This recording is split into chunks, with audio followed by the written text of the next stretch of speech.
A student dressed as Hitler for Book Week, and the principal regrets that. A fighting cock killed a police chief during a raid. And the parents lose custody of a girl for naming her Talula does the Hula from Hawaii. These are the weird stories for Wednesday on Weird AF News. I'm your host, Jonesy. This is the only daily weird news podcast hosted by a comedian that records inside a closet. I hope the quality's up to your satisfaction. We got some news from around the world. It's weird. Hopefully it's funny. Hey, mainstream news. Listen to Weird AF News with Jonesy. A student was allowed to dress up as Hitler for Book Week, and the principal regrets it. A child at St. Philip's sought permission to wear a costume and won a prize even. Won a prize for the best dressed as Hitler, along with students from a visiting school that was Jewish. Can you imagine? Oh, what school is coming to visit us? A Jewish school? Now's the time to break out my Hitler costume. It says here the principal of St. Philip's actually regrets that a student, quote, with an interest in history and politics, was allowed to dress up as Adolf Hitler for Book Week. The student appeared as the Nazi leader as part of Reading Week celebrations at St. Philip's. He was also awarded one of the prizes for best dressed. No. How? Who's giving this guy a prize dressed as Hitler? You don't get anything dressed as Hitler. You know, maybe you get punched. That seems proper. I know it is a child, but, you know, you get removed from the school. Your parents should be called. You don't get an award, especially for best dressed. And it says here the student was even featured in a parade that was held during the assembly. Oh, come on. How do you feature a kid dressed up as Hitler in your parade? This just sends the wrong message. I don't know how this guy slipped through the cracks. Let's get some more information here. The principal, named Roger, confirmed that the student had asked, quote, a respected staff member for permission to dress up as Hitler, and that she said yes. Now, she is absolutely shattered that she said yes, and we're all really concerned about her well-being, said the principal. Yes, I'm sure she's shattered that she said yes. As soon as she sees him in a parade, she's probably like, well, I didn't expect the costume to be this popular. I didn't expect him to win a prize and an award for best dressed. I just thought he would just blend in the background. I thought the Jewish visiting school would just ignore him, you know, as Hitler in the back. I didn't think it would be such a big to-do. Apparently, the costume was too damn good. The principal, of course, had to apologize to all the Jewish students who he said were, quote, absolutely fantastic and pretty accepting. Accepting of the apology, or accepting that, you know, Hitler was front and center in the parade? I mean, people must have been loving the costume. It won an award, right? People, this happened in Australia. Are they just like over it already in Australia? This is not a thing. Like Hitler, yeah, it's Halloween. Hell, let it go. Here's a quote from a staff member. Look, it was very distressing, okay? It was a poor judgment call, but the follow-up and the resolution has been outstanding. Everyone's so pleased with how cool everybody was with the Hitler situation. The staff member says, this was an innocent mistake by a teacher who was respected, who was honorable, and a lovely person, who just got it wrong on that day. The student involved has an interest in history and politics and did the right thing by getting permission for his Book Week costume. But they just have such a great attitude about it. This is a lovely individual. This student really just loves history. So we're like, you know what? Dress up as Hitler. We just love that you like history and politics. We hope you're learning. The school is reviewing its policies to ensure that nothing like this can ever happen again. I love how you have to... Let's go sit down and review our policies. Does it say anywhere in there that no child shall dress as Hitler for Book Week? It probably should, right? Here's the thing. You don't need this in writing. I mean, everybody should just know it's common sense that you don't let this happen. It's like the kid that got in trouble at school dressing up as Hitler for Halloween. The parents totally condoned it, and it was a big messy situation. But you just don't let this happen. I think we can all agree there's certain individuals in our history that we're not pleased to see again, even if it's just in costume form. Do you guys agree or what? Call the show 646-450-2012. A fighting cock kills a police chief in a raid in the Philippines. A Philippine police officer, unfortunately, was killed during a raid on an illegal cockfight after a rooster's blade sliced his femoral artery. This is what the officials say. This is a freak accident for sure. Now, cockfighting, if you don't know, is a very popular blood sport in the archipelago where cash is bet on the outcome of a fight, often to the death, between two colorful birds armed with bladed spurs. Extremely dangerous. This cockfighting has been banned along with other sporting and cultural events during the pandemic in order to prevent large crowds from gathering and spreading the contagion. Of course, no cockfighting in the Philippines. Obviously, you can't have that. You can't have gathering. I'm wondering if cockfighting should just be disallowed in general anyways. It's just so damn barbaric. It's like dogfighting. I mean, how do you go and watch this happen? I don't understand it. It's a cultural thing. You know, everybody's different. People have different tastes. People are sensitive to different things. Maybe it's just me, but I don't know if I could go and watch such things. Anyways, Monday's freak accident in the central province of northern Samar happened when one of the lieutenants, Christian Balak, picked up a fighting cock as he was gathering evidence of this illegal event. The blade struck his thigh, and the rest is history, unfortunately. Here's a quote. "It was an unfortunate accident and a piece of bad luck that I cannot explain," said one of the officers. I could not believe it when it was first reported to me. This is the first time in my 25 years as a policeman that I lost a man due to a fighting cock's spur. Well, how often do you allow your officers to just pick up these things as you're gathering evidence? This seems strange to me, like that you would actually gather all of the cocks that have blades attached to them. Shouldn't you remove the blades first? Or put them in a bag? I don't know, a cage? I'm just trying to think. You just gather them with your bare hands? Is this the protocol in the Philippines as far as being a police officer? I'll tell you right now, I wouldn't take any of those cases that had to do with cockfighting. Oh, you're going to a underground cockfighting thing? I won't be there. No, because then you're going to ask me to gather evidence, and I'm going to get a blade up my ass. That's what's going to happen. I can't believe they ask their officers to do this. How much are these guys getting paid? This is ridiculous. Now, look, I'll grab your cocks if it's, no, that came out. That wasn't right. What I'm saying is I would grab the fighting birds.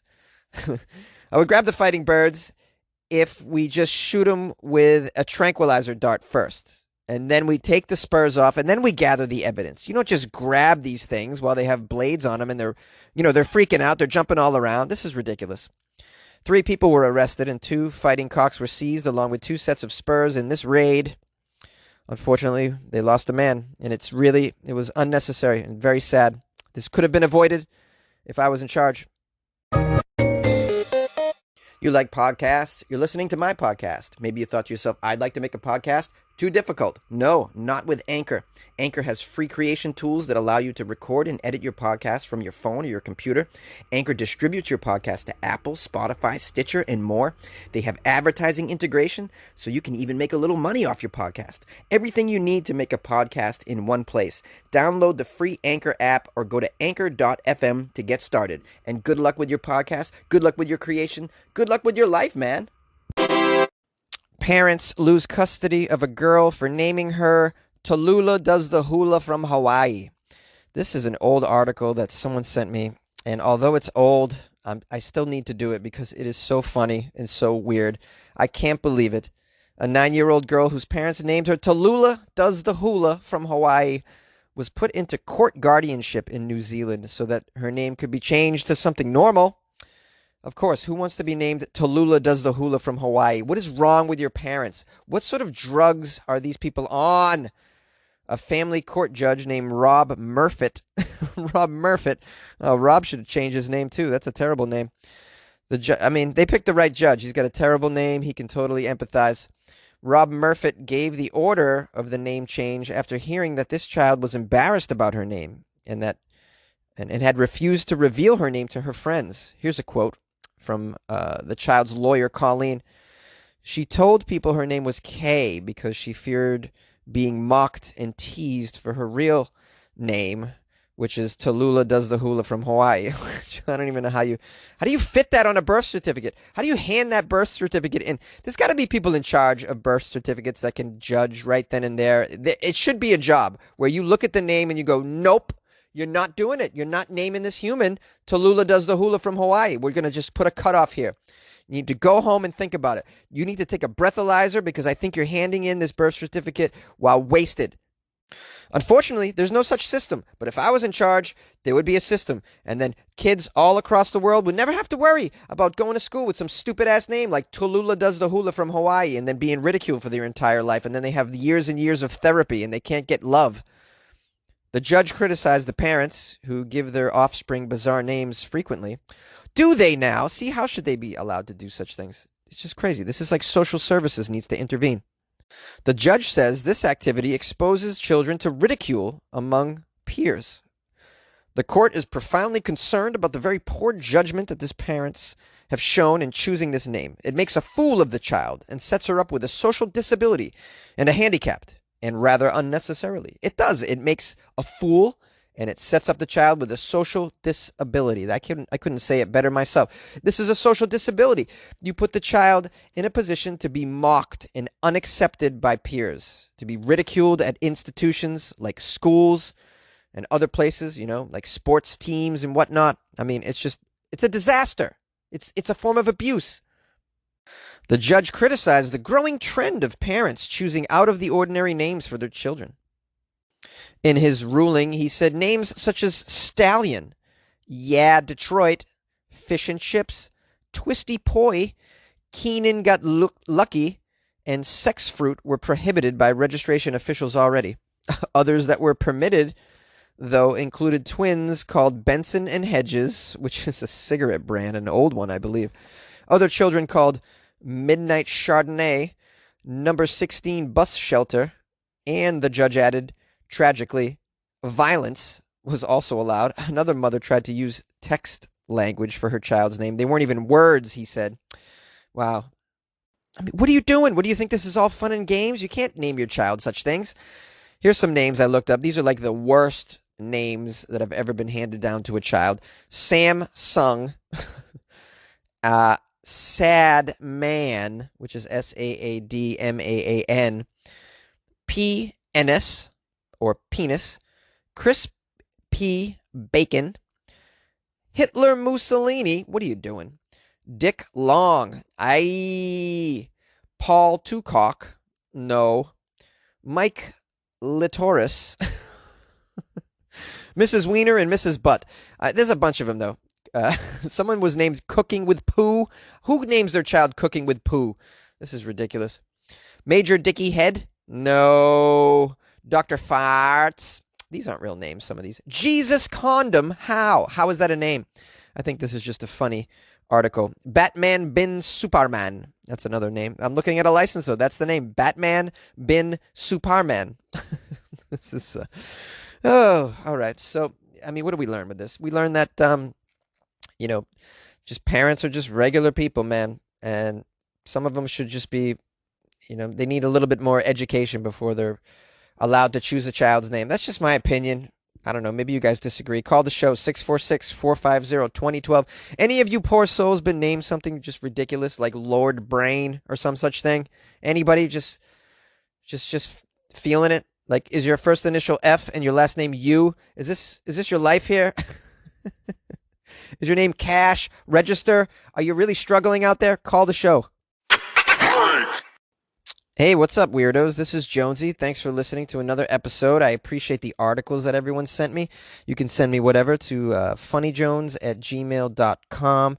I got a nice email from Tracy, who's a fan and listener of the show. She wrote, "Hey, Jonesy, this is Tracy from Gibson's, or is it Gibson's? Gibson's, BC, Canada. I've never heard of that place."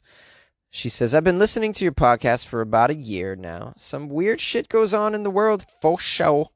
Thanks for sharing some of it. You mentioned recently a Paris cemetery being overcome by crayfish. Actually, that wasn't a Paris cemetery. It was, I think it was in the Netherlands or something. They compared it to the popularity of the Parisian cemetery in that article, though. She says, craziness for sure. Jim Morrison might be buried there. Jimi Hendrix is buried in Seattle. Oh, I didn't know that. Buried in Seattle. He's from Seattle. Yeah, that makes sense to me. I didn't know that, though. She writes, thanks for the entertainment in the mornings. I will get around to buying you a coffee one of these days. Cheers from the west coast of Canada, Tracy D. Oh, that's where it is, the west coast of Canada. I guess when I think of the west coast of Canada, I think of Vancouver, a place that I've always wanted to visit. I will make it someday. I will make it one day. I don't think Americans are allowed there right now. I don't think you guys want to see our face, and I don't blame you. I really, really don't blame you. Maybe next year, guys. Maybe you'll give us a chance. And then I can come up to the west coast of Canada and check it out. Check it out. I gotta wait for it to get warmer, anyways. I can't go during the winter. Jonesy is, yeah. I've grown spoiled living in Southern California for a few years now. I just do not want cold weather, and I'll avoid it at all costs. But someday we'll do it. We'll get up there. I got a jacket somewhere in this closet. Do I? Let me see. Where is it? Oh, here it is. I got a couple jackets actually. You hear that? Just in case you weren't sure I was in a closet. Those are all clothes. What do you think? I'm lying? No, this is authentic, baby. Authentic, low production. I had another, what did it say? I had another email here. Let me find it. Oh, yeah, this is a review from Holden, who didn't actually leave me a review, just kind of wrote it to me in email. Holden left me a disclaimer, though. I can't leave a review for whatever reason, but so here is mine. Quote, Weird AF. I cannot go one morning without listening to this weird shit. Live, love, and be awesome, Holden. You're awesome, Holden. You live, love, and be awesome. Thank you for telling me to do so. I hope that you are doing the same, and clearly you're awesome. And that was a great review. If you can't leave me a review, like on Amazon or iTunes, yeah, this will do. This makes me happy. It's like getting an email of just, trying to cheer me up. And it did. So appreciate that. Is if you can actually leave me a review on Apple Podcasts or Amazon, that would be extremely helpful. If not, it's no problem. Tell a friend about Weird AF News. That's pretty helpful. Also, check out my Patreon. It's one way to support the show. I'm doing something now where I'm allowing everyone in the Patreon to ask me unbridled questions, whatever question you want, and I'll answer it for Halloween. And they can be Halloween related, or they don't have to be Halloween related. It's just, it can be a free for all in there. And I hope it's going to be. I'm looking at the questions and they're pretty good. So you can see the response to that. I'm going to shoot a video of me responding to all the questions. These are the kinds of things that you get in the Patreon. Just in case you're wondering, it's not for everybody, but if you'd like to join, it's patreon.com/weirdafnews. You also get bonus episodes. There's a lot of them. There must be at least 30 bonus episodes going back. Maybe not that many, but maybe in the 20s, I'd say. And so patreon.com/weirdafnews. Follow me on Instagram at funnyjones if you're bored, and stay safe, okay?